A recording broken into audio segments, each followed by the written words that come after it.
आज आपण बनवणार आहे आंब्याचा तिखट गोड मुरंबा, वर्षभरासाठी टिकणारा, सगळ्यांचा आवडीचा आणि सगळ्यांचा जवळचा असा आंब्याचा मुरंबा। तर बघूया आपण कसा करायचा आहे तो।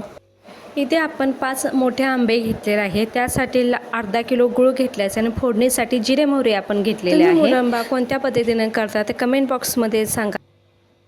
चला तर आता आपण मुरंबा करायला घेऊया।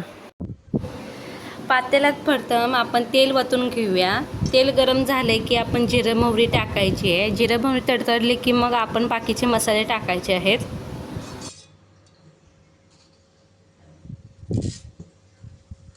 जिरे मोहरी आपली चांगली तडतडली आहे। आता बाकीचे मसाले आपण टाकून घेऊया। त्यामध्ये 2 चमचे मिरची पावडर टाकायची आहे। आता आपण सगळे मसाले तेलामध्ये मिक्स करून घेऊया। ते छान भाजले गेल्यानंतर आपण कट केलेल्या आंब्याच्या फोडी त्यात टाकायच्या आहेत।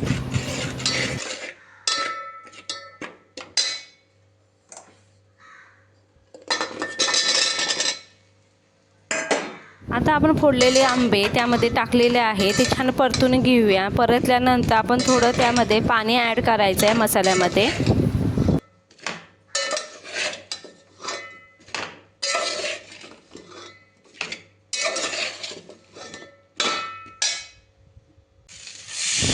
पाणी ओतल्यानंतर आंब्याच्या फोडी ही शिजवून घ्यायच्या। ते छान शिजल्यानंतरच आपण गूळ टाकायचा आहे।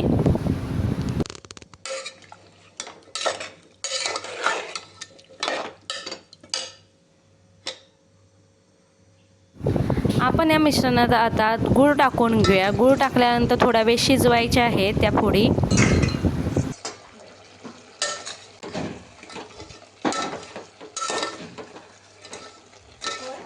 बघू शकताय तुम्ही आता आपल्या आंब्याच्या फोडी किती छान शिजलेल्या आहेत। तर आपला मुरंबा रेडी आहे खाण्यासाठी।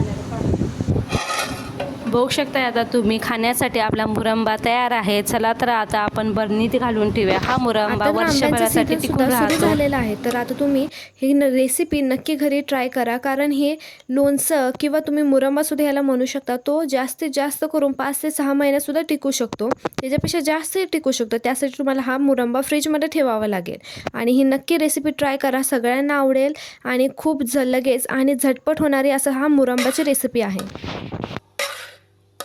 तुम्ही हा मुरंबा चपातीसोबत सुद्धा खाऊ शकता, खूप छान लागतो हा मुरंबा। आणि ही रेसिपी तुम्ही घरी नक्की ट्राय करा आणि कमेंट बॉक्समध्ये सांगा तुम्हाला ही रेसिपी कशी वाटली ते। आंब्यांचा सीझनसुद्धा सुरू झालेला आहे, तर आता हा मुरंब्याची रेसिपी तुम्ही नक्की ट्राय करा।